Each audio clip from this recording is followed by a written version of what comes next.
لیکن مدد اس طریقے سے کی جائے، مدد کرنے کا بہترین طریقہ کیا ہے؟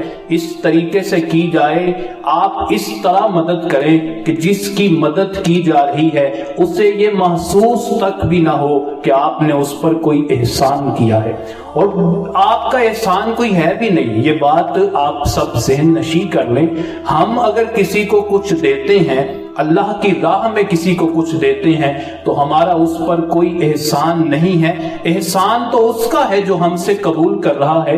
اگر ہم دینا چاہتے ہوں اور کوئی لینے والا ہی نہ ہو تو ہم کیا کر سکتے ہیں؟ یہ تو اس کا احسان ہے کہ وہ ہم سے قبول کر رہا ہے، اور کل قیامت والے دن اللہ اس کے بدلے میں ہمیں اجر عطا فرمائے گا۔ تو مدد کسی کی اس طرح کرنی چاہیے کہ اس کی غربت کا مذاق نہ بنے، کسی کی غربت کا مذاق نہیں بنانا چاہیے۔ معذرت کے ساتھ ہمارے معاشرے میں عموماً ہوتا کیا ہے، آٹے کا ایک تھیلا دیتے ہیں تو 7-10 افراد کھڑے ہوتے ہیں اور تصویر اترواتے ہیں، باقاعدہ پورا فوٹو شوٹ ہوتا ہے، اور پھر وہ تصاویر سوشل میڈیا پہ لگائی جاتی ہے۔ خدارا ایسے مدد کرنے کا کوئی فائدہ نہیں۔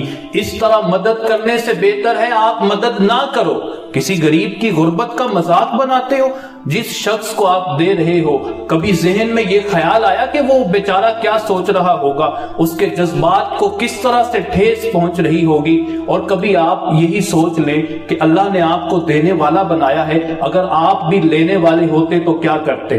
اس کی جگہ پر آپ ہوتے اور آپ کا بھی اسی طرح مذاق اڑایا جاتا، اس طرح سے دکھاوے کے لیے آپ کو پیسے دیے جاتے، 7 تصویریں اتاری جاتی۔ یہ تو غربت کا مذاق بنا رہے ہیں۔ اس طرح مدد کرنے کا کوئی فائدہ نہیں۔ مدد اس طرح کی جائے کہ کسی کو خبر تک نہ ہو، بلکہ آقا کریم علیہ الصلوۃ والسلام نے فرمایا کہ 7 اشخاص ایسے ہیں کہ انہیں کل اللہ تعالیٰ قیامت کے دن اپنے عرش کا سایہ عطا فرمائے گا، اور یہ وہ دن ہے جس دن اللہ کے عرش کے سائے کے علاوہ کوئی سایہ نہیں ہوگا۔